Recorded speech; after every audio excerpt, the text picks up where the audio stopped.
Hey guys, Hades here. All right, today we're looking at the third Shakespeare lesson, Shakespeare C, and it's also the third advanced lesson I have. Okay, so Shakespeare, first one we gave an introduction, second one we talked mostly about his poetry, and we quickly analyzed one of his poems. And this one, we're going to just talk a little bit more about his life, what we know about him. I know in the first one I said we're going to talk about his plays, but we already did that in the first one. So really, we're just going to talk a little bit more about his life, a little look at a couple more quotes and see what's going on with them, and then we'll be done with Shakespeare. If you want more Shakespeare or more different advanced lessons, let me know in the comments. I've already, on the first Shakespeare, I already got one person who wants more advanced lessons. But anyone else, just let me know if you like these. Okay. What is a controversy?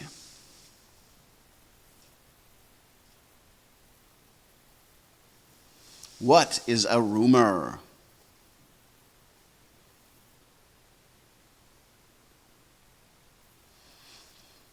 Okay, we've got Jeanette Winterson claiming nobody knows anything about Shakespeare the person. It's all legend. It is all rumor. We know a little, but she's right. We don't know a lot. As I said in the first lesson, most of Shakespeare's life is kind of a mystery to us. It wasn't that well documented. A controversy is a disagreement or a moral issue in which the public has strong feelings either for or against, thus dividing them. That's a controversy, right? Where people develop strong opinions and often they're at odds with other people who have the opposite opinion. A rumor is unofficial information that may or may not be true, right? A lot of people think rumors are false. They're not all false. Some of them are true, but they just can't be it cannot be established often whether it's true or not, right? You don't know. If, like, people at your work are talking about someone else, you don't know if it's true. You're just hearing them talk. It's just a rumor. And maybe it's true, maybe it's not. Okay, a couple more quotes. Our doubts are traitors and make us lose the good we oft might win by fearing to attempt. What does that mean?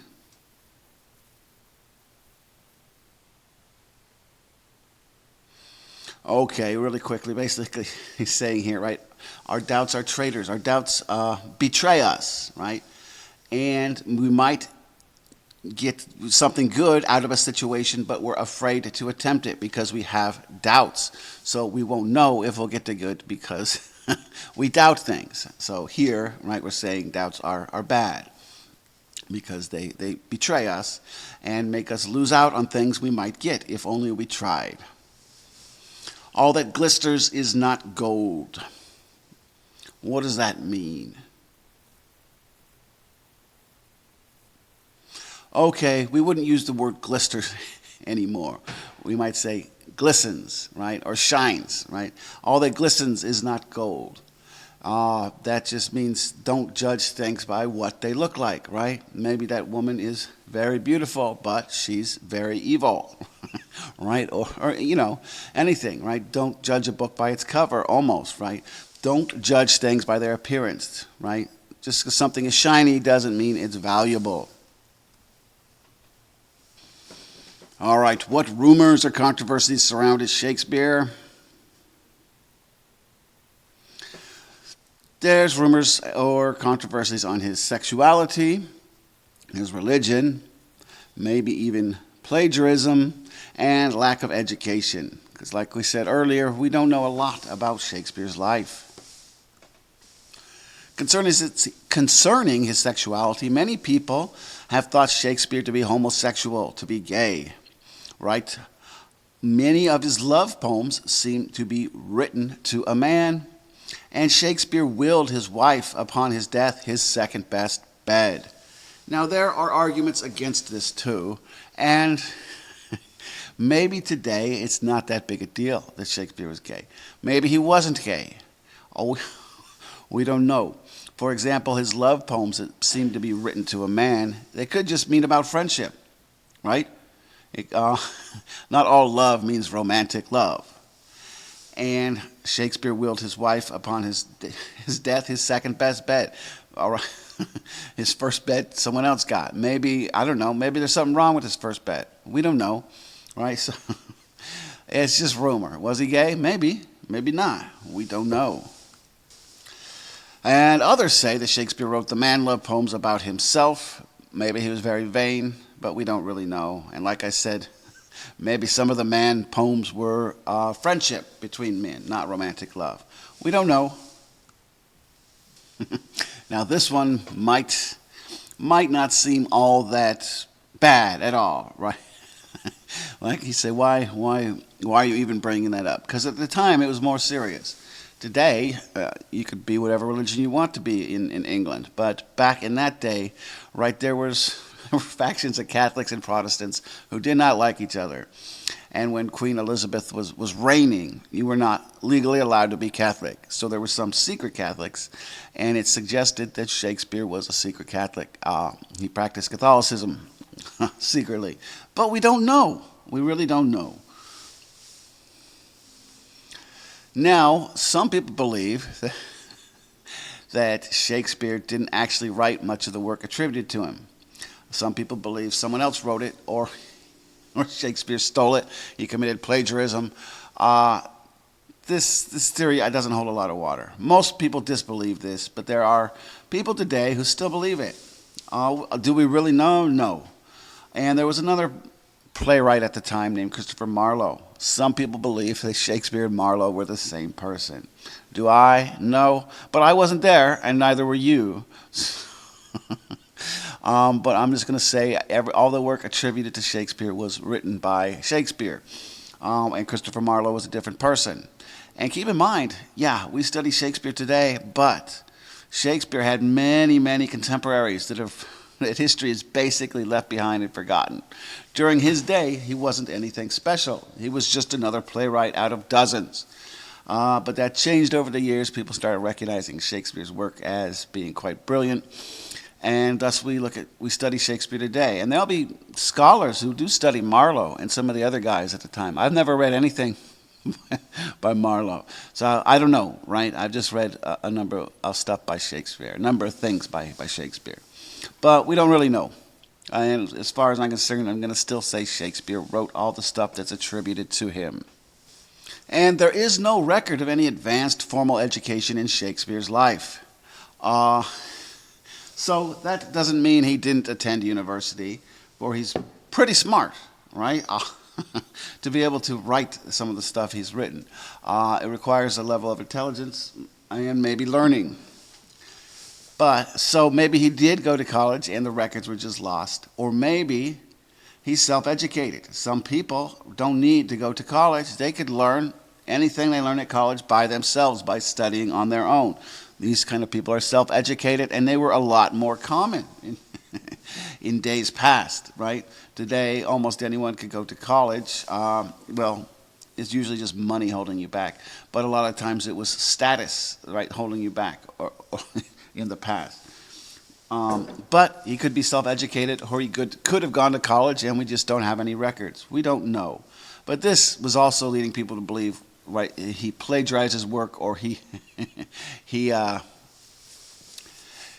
wasn't the one who wrote it because he didn't go to college. So maybe he did, and we lost the records, or maybe he didn't, and you're still allowed to be smart even if you don't go to college. Okay, a couple more quotes. Give thy thoughts no tongue. This one's kind of easy. What do you think that means? Give thy thoughts no tongue. Basically means don't say what you're thinking. Don't say it, right? For whatever reason, don't say it. It is not in the stars to hold our destiny, but in ourselves. What does that mean? Basically, like, it means you create your own luck. You make your own destiny. You make decisions that lead you farther into the future to your own destiny. How do you think Shakespeare died? Do you think we even know how he died? Cowards die many times before their deaths. The valiant never taste of death but once. Basically, quickly, I'll talk about this one. Basically, just means every time you do something cowardly, you die a little, right? You die. But if you're brave, you're valiant, then you'll only die one time, and that's when you actually truly die. We really don't know exactly how Shakespeare died. It has been documented that he was drinking with friends, then died sometime later. Some believe it was some illness.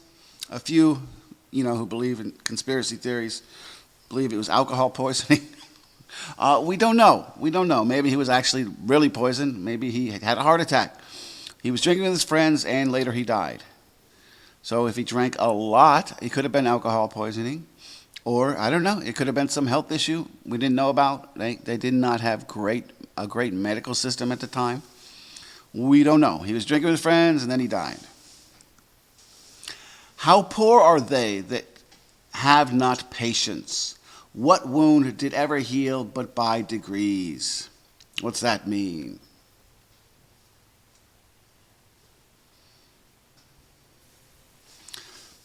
Okay, basically means be patient, right? Things don't happen overnight. Your wound won't heal immediately. It takes time, right? So be patient. Have patience. And that could be an emotional wound too, right? You break up with your boyfriend or girlfriend. Yeah, it hurts. Time will take care of it. Just be patient.